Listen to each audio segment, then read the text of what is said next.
हमारे आज के इस चैनल में हम लोग जो पिछले वीडियो में क्लास 11th के बेसिक कंसेप्ट ऑफ केमिस्ट्री पहला चैप्टर का पहला भाग हमने देखा था। उसमें हमने यह देखा कि रसायन विज्ञान कहते किसे हैं, रसायन विज्ञान के प्रकार कितने होते हैं, और क्लास 11th के जो सिलेबस है उसके बारे में हम लोगों ने समझा।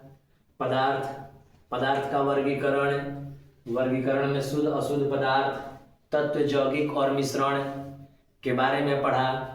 अब आज के इस वीडियो में हम शुरुआत करते हैं तत्व के प्रकार धातु की। सबसे पहले हम धातु समझेंगे, फिर अधातु और उसके बाद उपधातु। सबसे पहले हम समझेंगे धातु के बारे में कि धातु है क्या। तो इस बात को ध्यान देंगे कि धातु का कोई मूल परिभाषा नहीं होता, उसे उसके गुणों के आधार पर समझाया जाता है या बताया जाता है। धातु होते क्या हैं?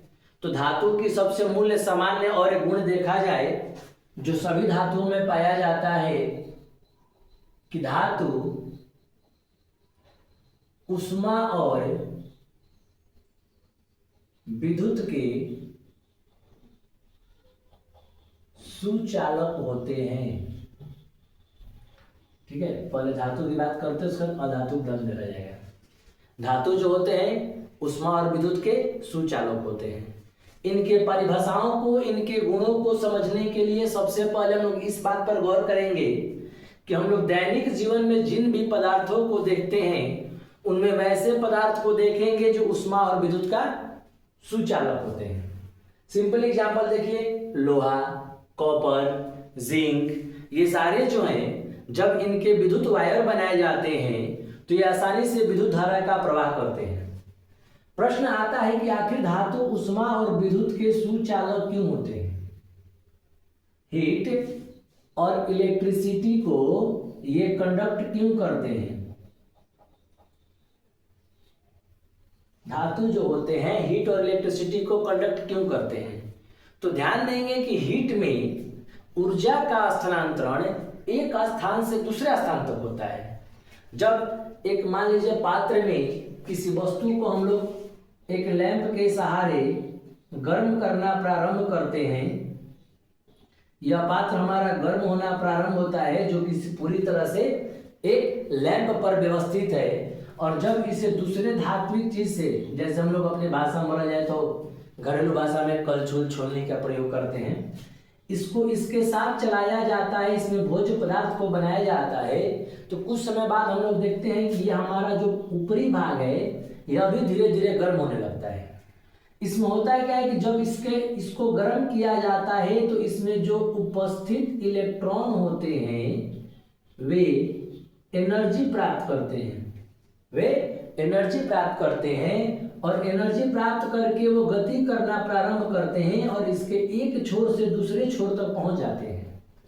धातुओं में जो होते हैं स्वतंत्र इलेक्ट्रॉन पाए जाते हैं ताकि वो आसानी से गति कर सकें, और स्वतंत्र इलेक्ट्रॉन के ही कारण ऊर्जा का स्थानांतरण एक स्थान से दूसरे स्थान तक होता है। इसलिए धातु जो होते हैं ऊष्मा के सुचालक होते हैं। ठीक वही कंडीशन आता है विद्युत का। तो भाई इलेक्ट्रॉनों के सतत प्रवाह को या फिर कहा जाए आवेश के सतत प्रवाह को विद्युत धारा बोला जाता है। जब यहाँ से चार्ज आवेश एक जगह से दूसरे जगह हीट के कारण जा सकते हैं तो वे चार्ज पार्टिकल्स आयंस का भी, चार्ज का भी एक जगह से दूसरे जगह ट्रांसफर कर पाते हैं। इसलिए जो होते हैं धातु ऊष्मा और विद्युत के सुचालक होते हैं। अब इसके दूसरे गुण के बारे में आते हैं कि धातु आघातवर्ध एवं तन्य होते हैं। समझिए, धातु जो होते हैं उनके कण जो होते हैं आपस में मजबूती से बने रहते हैं। जब उन्हें पीटा जाता है तो उनके कणों की ऊर्जा और अव्यवस्थित होने के कारण धीरे धीरे फैलना प्रारंभ करता है। जब उन्हें हम लोग पीटते हैं तो वे चादर के रूप में बदलने लगते हैं, एक पतले सीट के रूप में। कभी कभी देखेंगे कि कुछ बच्चे क्या करते हैं कि सिक्के को रेल की पटरी पर रख देते हैं और जब उससे रेल का पहिया गुजरता है तो चपटा हो जाता है। या कोई भी धात्विक पदार्थों को देखा जाए, हथौड़े के प्रहार से या भारी धातुओं से प्रहार करते हैं, उसका शेप परिवर्तित होने लगता है। यदि देखा जाए तो धातुओं को गलित अवस्था में करके उसे जब खींचा जाता है तो वे धीरे धीरे तार के रूप में, पतले रेशे के रूप में बदलने लगते हैं। तो धातुओं में आघातवर्ध एवं तन्यता का गुण पाया जाता है। इसके बाद ध्यान देंगे कि जब धातुओं को किसी दूसरे पदार्थ से पीटा जाता है तो उनमें एक विशेष प्रकार की ध्वनि निकलती है जिसे धात्विक ध्वनि कहा जाता है। जिसे क्या कहा जाता है? धात्विक ध्वनि। जैसा धातु होगा उसका आवाज वैसा होगा। कॉपर को पीटेंगे तो कॉपर का अलग आवाज, लोहा का अलग आवाज, जिंक का अलग आवाज, तांबा का अलग आवाज। अलग अलग धातुओं के जो होते हैं अलग अलग प्रकार की ध्वनियां होती है। उसके बाद जो धातु होते हैं, धातु में चमक पाई जाती है। धातु जिस आकार रंग का होता है वो उस आकार रंग में शाइन करता है, पूरा चमकते रहता है। सामान्य तौर पर देखा जाए कमरे के सामान्य ताप पर जो धातुएं होते हैं वे कठोर अवस्था में पाए जाते हैं। कुछ एक्सेप्शन भी है। सामान्य ताप पर धातुएं जो होते हैं वे कठोर अवस्था में पाए जाते हैं। ये हमारे जो है धातु के मूल भौतिक गुणों में से है। इसके बाद देखा जाए इनके रासायनिक गुणों में तो ध्यान देंगे कि धातु जो होते हैं वो इलेक्ट्रॉन त्याग करने की प्रवृत्ति रखते हैं।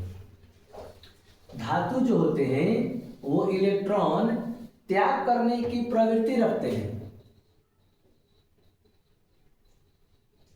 धातुओं में इलेक्ट्रॉन त्याग करने की प्रवृत्ति होती है। ऐसा क्यों? जब लोग इलेक्ट्रॉनिक विन्यास पढ़ेंगे तो देखेंगे कि जिन तत्वों के बातम कक्ष में 1, 2, 3 इलेक्ट्रॉन पाए जाते हैं वे धात्विक होते हैं। इनसे इलेक्ट्रॉनों को निकालना आसान होता है और इनसे इलेक्ट्रॉन काफी कम ऊर्जा देने पर बाहर निकल जाते हैं। तो जो धातु होते हैं इलेक्ट्रॉन का त्याग करते हैं और जब कोई परमाणु इलेक्ट्रॉन का त्याग करता है तो वह धनायन बनाता है। क्या बनाता है? धनायन, पॉजिटिव चार्ज। तो धातुओं के रासायनिक गुणों में देखा जाए तो धातु इलेक्ट्रॉन का त्याग करते हैं और इलेक्ट्रॉन के त्याग करने के फलस्वरूप क्या बनाते हैं? तो धनायन बनाते हैं। इसके बाद यदि धातुओं के इलेक्ट्रॉनिक विन्यास के आधार पर पहचान की जाए तो उनके बातम कक्षा में क्या होते हैं? तो 1, 2, 3 इलेक्ट्रॉन पाए जाते हैं। जब धातु ऑक्सीजन से अभिक्रिया करते हैं, जब धातु ऑक्सीजन से अभिक्रिया करते हैं तो वे धात्विक ऑक्साइड का निर्माण करते हैं। ऐसे बहुत सारे गुण हैं। अब इसके बाद हम लोग बात करेंगे अधातु की। धातु के बाद अधातु की, जिनका गुण जो है ठीक धातुओं के विपरीत होता है। जिनका जो गुण है वो धातुओं के विपरीत होता है। तो वैसे तत्व जो उष्मा और विद्युत के कुचालक होते हैं, जो भंगुर होते हैं, जो आसानी से टूट जाए, फैले नहीं चारों तरफ, जिनमें चमक नहीं पाई जाती है, जो विद्युत ऋणात्मक होते हैं, जिनके बातम कक्षा में इलेक्ट्रॉनों की संख्या 5, 6, 7 होती है, या फिर जो इलेक्ट्रॉन ग्रहण करने की प्रवृत्ति रखते हैं, वे सभी अधातु कहते हैं। इलेक्ट्रॉन के ग्रहण करने के कारण इन पर ऋण आयन पाया जाता है। अधातुओं पर कौन सा आयन होता है? तो ऋण आयन पाया जाता है। अब तीसरा टर्म था उपधातु। तो भाई ये धातु और अधातु दोनों के गुणों को मिश्रित रखते हैं। इनमें धातु और अधातु दोनों के गुण पाए जाते हैं, उन्हें उपधातु कहा जाता है। यदि थोड़ा सा इसको हम लोग आवर्त सारणी में देखा जाए तो ध्यान देंगे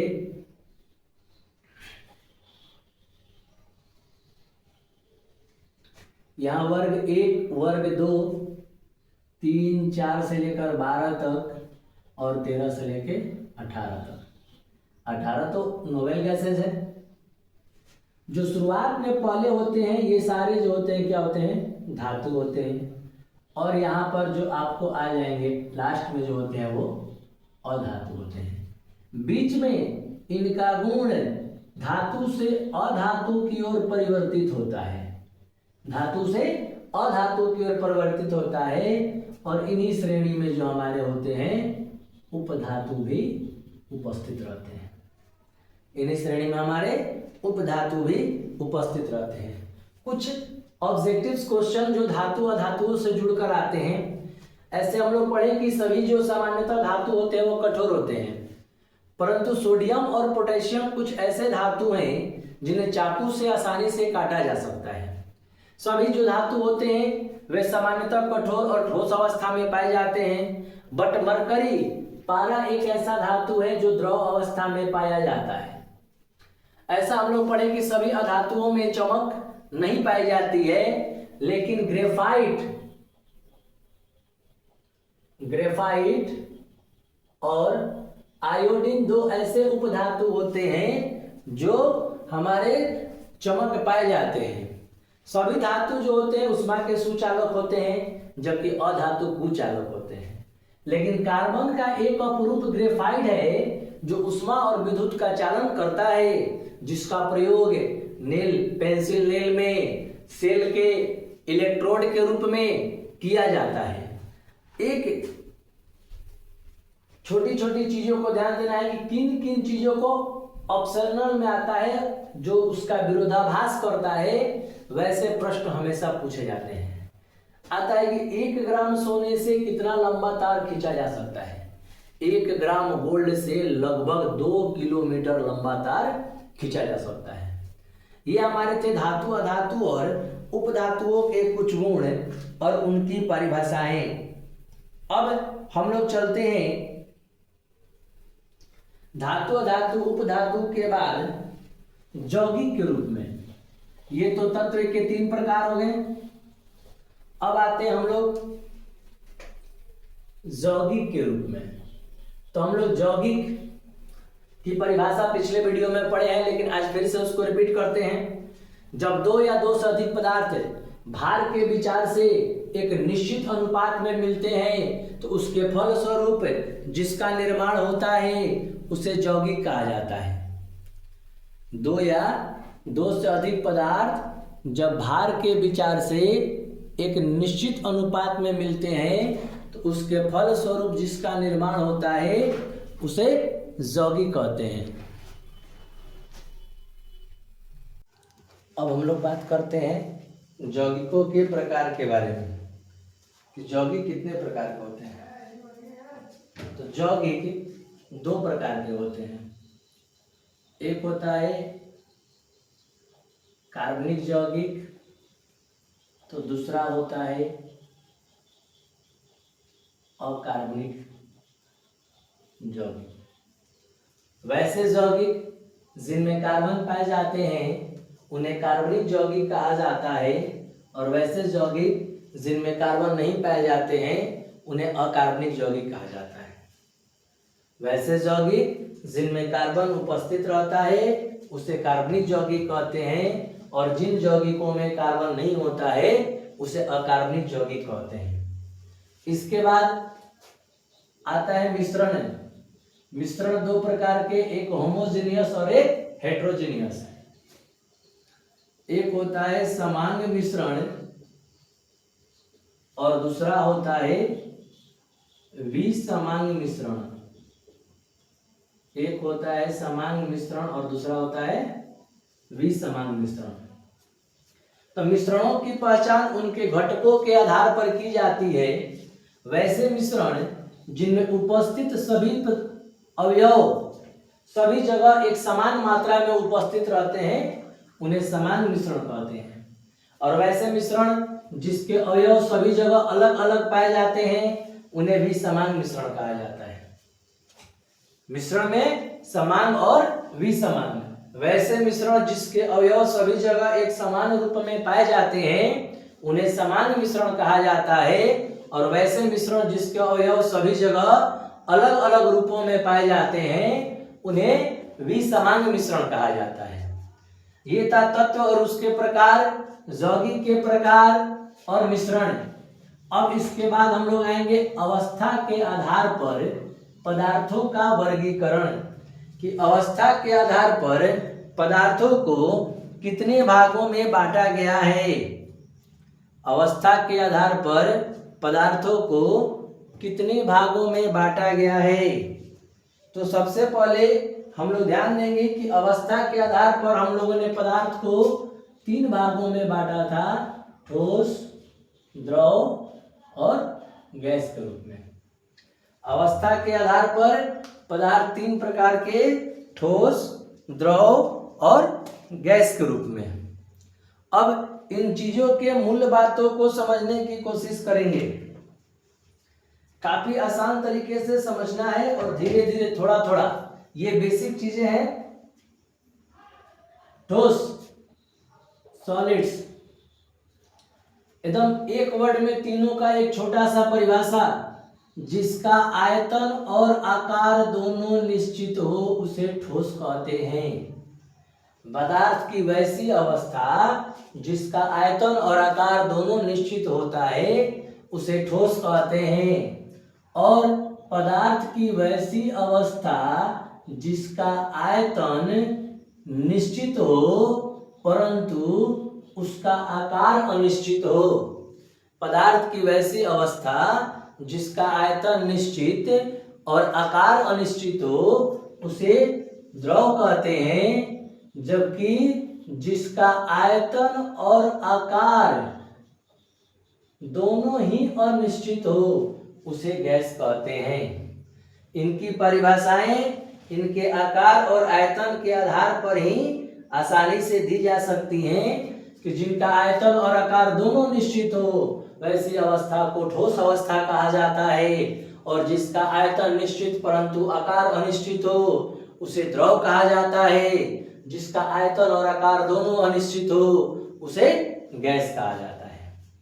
अब ठोस पदार्थ जो होते हैं, ठोस पदार्थ असंपीड़ित होते हैं। ठोस पदार्थ का आयतन और आकार निश्चित क्यों होता है? तो पदार्थ की अवस्थाओं की व्याख्या उनमें उपस्थित कणों की सहायता से की जाती है।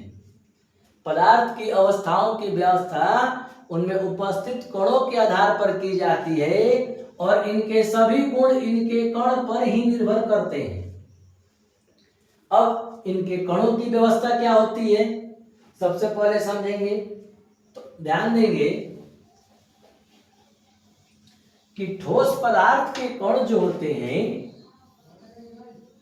काफी पास पास होते हैं। ठोस पदार्थ के कण काफी पास पास होते हैं, जबकि द्रव पदार्थ के कण कुछ दूरी पर पाए जाते हैं और गैसीय पदार्थों के कण बहुत दूर दूर होते हैं, जिनकी मतलब बीच का कोई संबंध ही ना हो। तो जब ठोस पदार्थ के कण काफी पास पास होते हैं तो इन कणों के बीच रिक्त स्थान न के बराबर होता है, न बिल्कुल न के बराबर। कुछ विशेष अपवाद में किस पदार्थों के बीच पाया भी जाता है, परंतु सामान्यतः देखा जाए तो ठोस पदार्थ के कणों के बीच जो होता है रिक्त स्थान न के बराबर होता है, जबकि द्रव पदार्थों में कुछ कणों के बीच स्थान अधिक पाए जाते हैं और गैसीय पदार्थों में बहुत ज्यादा पाए जाते हैं। तो ठोस पदार्थ के कणों के बीच पाए जाने वाले स्थान को क्या कहते हैं? आखिर ठोस पदार्थ कठोर क्यों होते हैं? इनके कण आपस में मजबूती से क्यों बंधे होते हैं? ठोस पदार्थ असंपीड़ित क्यों होते हैं? तो ये सारी व्याख्या उनके कणों पर ही निर्भर करती है। दो शब्द देखेंगे जिनका नाम है अंतरा अणुक स्थान और एक का नाम है अंतरा अणुक आकर्षण बल। इनके नाम में ही इनकी परिभाषा छुपी हुई है।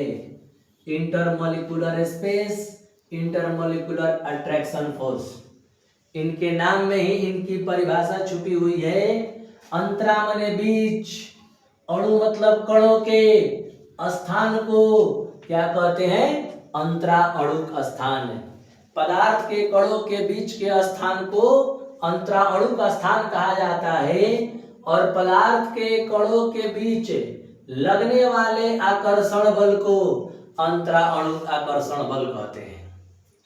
पदार्थ के कणों के बीच जो स्थान होता है उसे अंतराणु का स्थान कहते हैं और पदार्थ के कणों के बीच लगने वाले आकर्षण बल को अंतराणु आकर्षण बल कहते हैं। इन्हीं दोनों के कारण सभी गुणों की व्याख्या होती है कि ठोस पदार्थ के कणों के बीच रिक्त स्थान मतलब अंतराणु का स्थान न के बराबर होता है। सोचिए यदि कणों के बीच रिक्त स्थान न हो तो उन्हें दबाया कैसे जाएगा। एक छोटा सा बॉक्स लेते हैं जिसमें कुछ गेंद को इस प्रकार से व्यवस्थित करते हैं, जो प्लास्टिक्स के बॉल आते हैं वो एक दूसरे से पूरी तरह सटे हुए हों। अब हम इन्हें ऊपर से, नीचे से, दाएं से या बाएं से दबाने की कोशिश करते हैं तो इनके कणों के बीच तो रिक्त स्थान है ही नहीं, तो ये कण दबेंगे कैसे? एक दूसरे के ऊपर ये बल आरोपित नहीं कर पाएंगे, इसलिए जो होते हैं कठोर होते हैं। इनका जो आकार होता है निश्चित होता है। इनके कणों के बीच की दूरी बहुत कम होती है, इसलिए इनके में लगने वाला आकर्षण बल बहुत ज्यादा लगता है। अब वही बात की जाएगी द्रव अवस्था के कणों की, तो द्रव अवस्था में पाए जाने वाले कण ठोस की अपेक्षा कुछ दूरी पर व्यवस्थित होते हैं। अब देखिए जो आपको कणों के बीच का दूरी दिखाई देता है कुछ है जैसे इन भागों में, तो जब इसे ऊपर से दबाया जाएगा तो ये बीच वाले भाग में दबेगा। तो द्रव पदार्थ के कणों के बीच रिक्त स्थान पाया जाता है ठोस की तुलना में ज्यादा, इसलिए द्रव पदार्थ जो होते हैं ठोस से संपीड़ित होते हैं, उन्हें दबाया जा सकता है। वही बात की जाए गैसीय पदार्थों की, इसके कण फ्रीली फॉर्मली चारों तरफ जिधर मन उधर घूमते रहते हैं, तो इसको जब चाहे जैसे हम लोग दबा सकते हैं।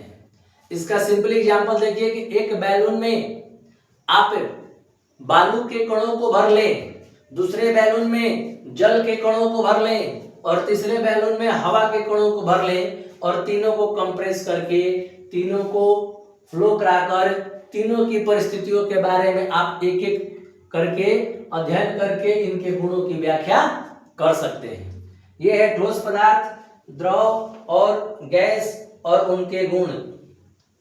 अब इन पदार्थों की अवस्था में एक टर्म आता है घनत्व, एक टर्म आता है घनत्व। तो लगभग सभी लोग घनत्व के बारे में जानते हैं, डेंसिटी। घनत्व बराबर क्या होता है? तो द्रव्यमान बटा में आयतन। किसी वस्तु के इकाई आयतन में जो मात्रा होती है वह उसका घनत्व होता है, मतलब वो जितने कम जगह में जितना अधिक स्थान छेकेगा उसका घनत्व कहा जाता है। इस चीज को हम लोग समझेंगे। एक केजी वाट का बटखरा लेते हैं, सभी लोग देखे हैं। 1 लीटर ऑयल का पैकेट लेते हैं जो मार्केट में आता है, और आप परफ्यूम्स की बात करें तो ध्यान दीजिएगा 200 ml का बोतल इतना बड़ा होता है, इसको एज्यूमिंग करते हैं लगभग 500 ml, 1000 ml इतना बड़ा, 2 3 4 5। तो देखेंगे इसका आयतन सबसे कम है, तीनों की मात्रा एक समान है 1-1, बट इसका आयतन सबसे कम है, तो जिसका आयतन कम होगा उसका घनत्व ज्यादा होगा, जिसका आयतन कम होगा उसका घनत्व ज्यादा होगा। तो ठोस पदार्थों का घनत्व उच्च होता है, द्रव पदार्थों का घनत्व ठोस पदार्थों से कम होता है और गैसीय पदार्थों का घनत्व अति निम्न होता है।